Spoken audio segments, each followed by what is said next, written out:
ರಾಷ್ಟ್ರೀಯ ಸ್ವಯಂ ಸೇವಕದವರ ಸಂಘದವರ ಸಿದ್ಧಾಂತ ಇದನ್ನು ಹಿಂದೂ ರಾಷ್ಟ್ರವನ್ನಾಗಿ ಮಾಡಬೇಕು,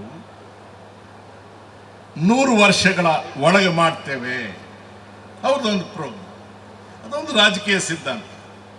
ನಾವು ಗೌರವಿಸೋದು ಗೌರವಿಸದೇ ಇರ್ತಕ್ಕಂಥದ್ದು ಬೇರೆ ವಿಷಯ. ಪ್ರಜಾಪ್ರಭುತ್ವವಾದಿಗಳಾಗಿ ನಾವು ಅದನ್ನು ಒಪ್ಕೊಡ್ಬೇಕು. ಅವ್ರ ವಾದ ಅವರಿಗೆ.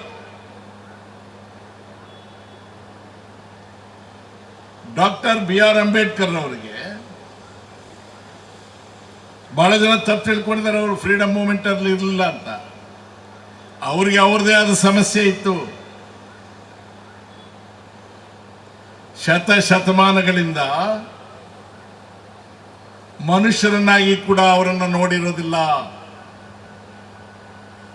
ಕುಡಿಯೋ ನೀರು ಸಹಿತ ಅವ್ರಿಗೆ ಕೊಡೋದಿಲ್ಲ.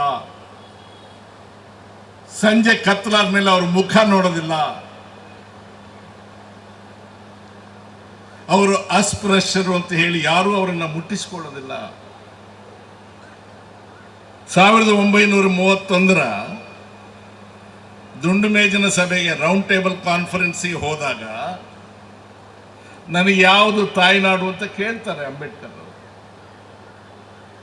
ನನ್ನ ಜನರ ಸ್ಥಿತಿ ಹೀಗಿದೆ. ಗಾಂಧಿಯವರು, ಅಂಬೇಡ್ಕರ್ ಅವರು ವೈಚಾರಿಕ ಅಭಿಪ್ರಾಯ ಭೇದಗಳನ್ನು ಹೊಂದಿದ್ರೆ ಹೊರತು ಅವರು ಶತ್ರುಗಳಲ್ಲ. ತನ್ನ ನೋವನ್ನ ಅಂಬೇಡ್ಕರ್ ಅವರು ಹೇಳ್ತಾರೆ. ಹಾಗಾಗಿ ಬ್ರಿಟಿಷರ ವಿರುದ್ಧವೂ ಹೋರಾಟ ಆಗಬೇಕು. ಏಕಕಾಲದಲ್ಲಿ ನನ್ನ ಜನರ ಬದುಕು ಸುಧಾರಿಸುವ ಆಲೋಚನೆಯೂ ಆಗಬೇಕು ಅಂತ ಹೇಳ್ತಾರೆ.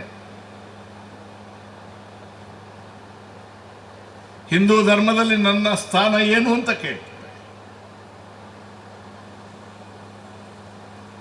ಆವಾಗ ಏನಿತ್ತು? ಸಂವಿಧಾನ ಇರಲಿಲ್ಲ. ಆವಾಗ ಈ ದೇಶ ಹೇಗೆ ನಡೀತಾ ಇತ್ತು? ಮನುಸ್ಮೃತಿ. ಈ ಸಂವಿಧಾನಕ್ಕೆ ಬದಲು ಆಗ ಮನುಸ್ಮೃತಿ ಅಸ್ತಿತ್ವದಲ್ಲಿರುತ್ತೆ. ಈ ಮನುಸ್ಮೃತಿ ಅಂದ್ರೆ ಏನು? ಬ್ರಹ್ಮ ಲೋಕಗಳನ್ನೆಲ್ಲ ಉದ್ಧಾರ ಮಾಡಬೇಕು ಅಂದಾಗ ಅವನ ಮುಖದಿಂದ ಕೆಲವರು ಹೊರಬೀಳ್ತಾರೆ. ಬ್ರಹ್ಮ ಅಲ್ವಾ ಅವನು? ಮುಖದಿಂದ ಹೊರಬೀಳ್ತಕ್ಕಂಥವರು ಬ್ರಾಹ್ಮಣರಾಗಿರ್ತಾರೆ. ಅವನ ಭುಜಗಳಿಂದ ಬ್ರಹ್ಮನ ಭುಜ ಕೆಲವರು ಇದ್ರಲ್ಲ, ಇವರು ಅಂಬೇಡ್ಕರ್ ಸಂಬಂಧಿಗಳೆಲ್ಲ, ಅವರು ಈ ಲಿಸ್ಟಲ್ಲೇ ಇಲ್ಲ. ಅವರು ಪಂಚಮರು.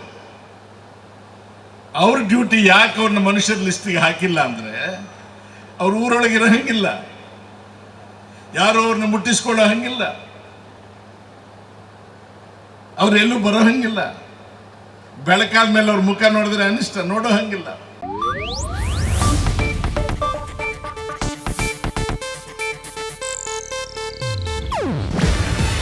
ಇದು ಏಷ್ಯಾನೆಟ್ ನ್ಯೂಸ್ ನೆಟ್ವರ್ಕ್ ಪ್ರಸ್ತುತಿ.